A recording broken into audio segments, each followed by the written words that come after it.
सुरु गरौँ This is heart with pericardium. Apex is pointed, conical in shape, directed forward, located त थाहा छ ती भन्नुपर्छ Base is quadrilateral in shape, directed backward. Sternocostal surface is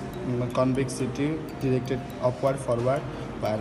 Your pericardium, this is pericardium. Pericardium has two layers, fibrous layer and serous layer. Serous layer is again divided into two layers, parietal layer and visceral layer. यो चाहिँ fibrous layer हो है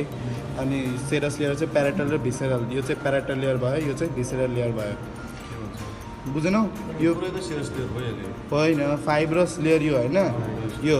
serous चाहिँ तिम्रो दुईटा हुन्छ parietal र visceral. Parietal चाहिँ तिम्रो A सँग अनि यही एट्याच हुन्छ अनि जुन त्यो visceral layer चाहिँ तिम्रो यो हार्टको यहाँनिर हुन्छ. त्यसै भिसेरल लेयरलाई चाहिँ केले सप्लाई दिन्छ भनेपछि यो कोरोनरी आर्टरीहरूले सप्लाई दिन्छ हार्टसँग भएको हैन प्याराटल र फाइब्रस लेयरलाई चाहिँ यो डिसेन्डिङ थोरेसिक आर्टरीले सप्लाई दिन्छ र इन्टरनल थोरेसिक आर्टरीले पनि भन्नु मिल्छ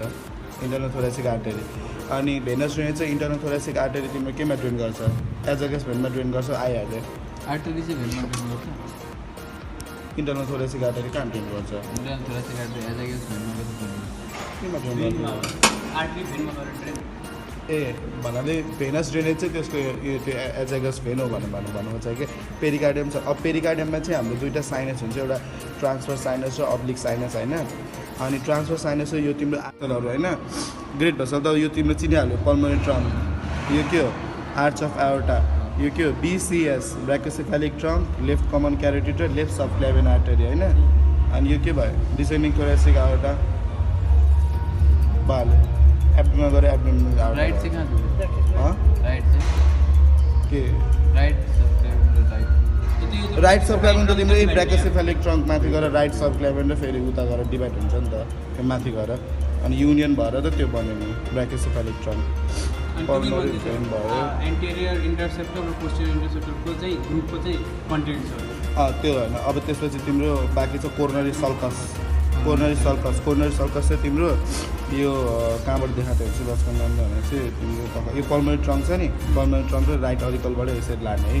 यसरी एसएन फरवर्ड तल त्यसपछि क्रक्स अफ द हार्टमा यसरी मिलेर तिम्रो जहाँबाट सुरु भयो त्यहीँबाट यसरी एन्ड हुन्छ यसरी यहीँ नै